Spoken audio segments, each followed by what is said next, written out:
Ada banyak kisah mualaf dari belahan dunia ini, begitu pula yang terjadi di tanah air Indonesia.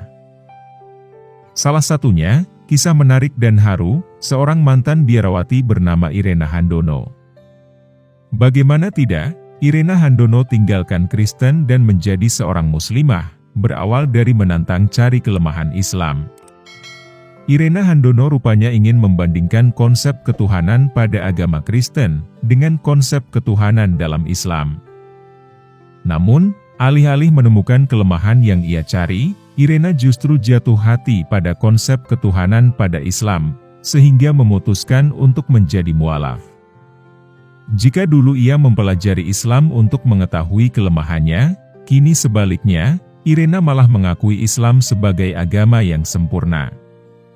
Dilansir dari suara jaringan terkini.id, pada Jumat, 23 Juli 2021, awal mula Irena Handono menjadi mualaf, yaitu ketika ia berdiskusi dengan dosen di biara soal perbandingan agama terkait konsep keimanan.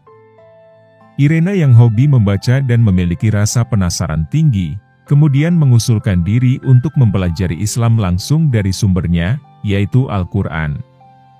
Tak disangka, dosennya mengizinkan Irena mempelajari Islam dari Al-Quran, sehingga dengan riang, mantan biarawati itu segera ke perpustakaan untuk meminjam Al-Quran tanpa terjemahan.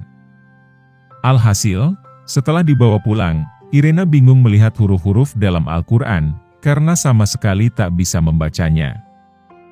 Oleh karena itu, di hari berikutnya, Irena pun memutuskan untuk meminjam Al-Quran yang memiliki terjemahan. Saya pulang ke biara dan malamnya saya baca Al-Quran, tapi cara baca terbalik. Saya buka dari belakang, bukan dari depan, maka saya berjumpa surat Al-Ikhlas, ungkapnya dalam tayangan di kanal YouTube Cinta Quran TV. Ini jawaban Allah. Baru baca terjemahan itu saja, saya sudah terkejut. Ini mutlak benar. Bagi saya Allahu Ahad, Allah itu Esa, itu ya betul. Enggak mungkin dua, kalau dua, Tuhan, itu ciptaan. Konsep ketuhanan di Al-Quran itu menurutnya adalah sempurna dan tak terbantahkan. Sebelum menemukan konsep ketuhanan di Al-Quran, ia mengaku didoktrin soal pengandaian berbagai konsep Tuhan yang ada sisi kelemahannya. Misalnya konsep Tuhan itu satu dalam segitiga. Maka dari itu, ia penasaran bagaimana kalau nanti ada perkembangan ilmu pengetahuan dan teknologi, maksudnya apakah bisa nanti konsep ketuhanan bisa menjadi segi empat, dan artinya Tuhan ada penambahan. Namun, kala itu Irena dilarang untuk menggugat hal dasar seperti itu, karena katanya terlarang dalam dogma. Irena juga merasa pengandaian Tuhan dengan telur pun punya kelemahan konsep secara logika. Itu karena jika konsep Tuhan seperti telur, yang mana pasti punya tiga unsur, yaitu kulit, putih, dan kuning telur, maka tak ada satu unsur saja, berarti tak mungkin menjadi konsep telur. Jawaban saya kala itu, telur itu kan alami penyusutan, apakah mungkin Tuhan itu susut seperti telur? Artinya tak bisa pengabdian itu dipakai, jelasnya lagi. Jadi, kata Irena, konsep Allah tempat bergantung semua makhluk itu benar sekali. Itu karena Allah tak punya sejarah, tak terikat ruang dan waktu, mandiri, dan tentunya tak perlu bantuan dan tak pula bermitra apapun. Irena Handono mengatakan, reaksi pertama membaca saksama terjemahan surat Al-Ikhlas itu adalah jawaban yang selama ini ia cari. Dari situ, saya makin gali dan lihat berbagai sisi perbandingannya dan pelaksanaannya, konsep ketuhanan Islam. Semakin yakin surat Al-Ikhlas. Irena Handono mengatakan, hidayah adalah anugerah dari Allah dan baginya, itu adalah nikmat luar biasa. Sebab kata dia, ada orang yang sudah diberi hidayah Allah, tetapi justru mencampakkan nikmat hidayah itu. Irena Handono mengibaratkan hidayah diberi dan manusia sendiri yang menentukan, apakah mau terima atau tidak, seperti ibu membuat masakan yang enak menurutnya, kemudian sang anak disuruh dan bisa memilih ingin memakannya atau tidak. Hidayah tak ada nilai tandingannya. Hidayah dibandingkan dengan gunung emas, gunung berlian pun tidak tertukar.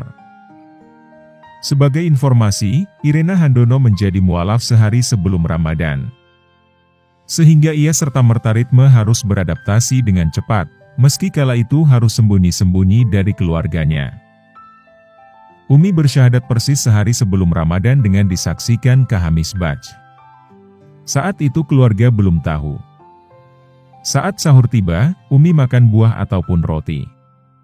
Itu pun sembunyi-sembunyi. Maka, kalau Umi boleh jujur, berbuka dengan air putih adalah menu buka puasa paling nikmat bagi Umi, jelas Irena dalam cuitannya di Twitter pada Selasa lalu, 13 April 2021. Irena Handono adalah seorang mualaf Indonesia yang terkenal. Dia aktif mendukung mualaf dan menyebarkan pesan Islam. Irena adalah pendiri Irena Center, sebuah sekolah Islam untuk para mualaf. Irena sendiri memeluk Islam pada 1983. Kisahnya hingga memeluk Islam begitu inspiratif, karena Irena dibesarkan dalam keluarga yang religius di Indonesia. Dia juga dibesarkan dalam keluarga terpandang dan kaya, serta tidak kurang dalam menerima pendidikan yang baik. Bagi Irena dan keluarganya di zamannya, menjadi non-muslim berarti mereka berbeda dengan mayoritas penduduk Indonesia yang beragama Islam. Mereka kaya, berpendidikan, dan memakai sepatu yang bagus di masa tahun 1990-an di mana kondisi masyarakat umumnya kala itu belum menerima pendidikan merata. Sementara itu, sebaliknya, Muslim tidak sebagus dalam pandangan mereka. Muslim, begitu kami percaya, miskin, tidak berpendidikan dan selalu memiliki sandal jepit mereka dicuri di depan masjid. Hanya lama-lama kemudian selama studi saya untuk menjadi seorang biarawati. Saya mempertanyakan pandangan yang sangat dangkal ini, tulis Irena, seperti dikutip dari About Islam. Dalam benak Irena saat itu, ia hanya ingin mempersembahkan hidupnya untuk Tuhan. Sejak usia dini, ia telah menerima arahan agama. Saat remaja, ia aktif berpartisipasi dalam beberapa kegiatan di rumah ibadah lokal mereka. Ia ingat selalu memiliki cita-cita menjadi seorang biarawati. Dalam agamanya terdahulu, meninggalkan kehidupan duniawi untuk tinggal di biara adalah hal yang paling mulia dilakukan. Irena mengaku ingin mendedikasikan hidupnya hanya untuk Tuhan. Setelah menyelesaikan sekolah menengah, ia mengikuti panggilan Tuhan dan memutuskan mendaftar di seminari. Keputusannya menjadi seorang biarawati membuat orang tuanya terkejut.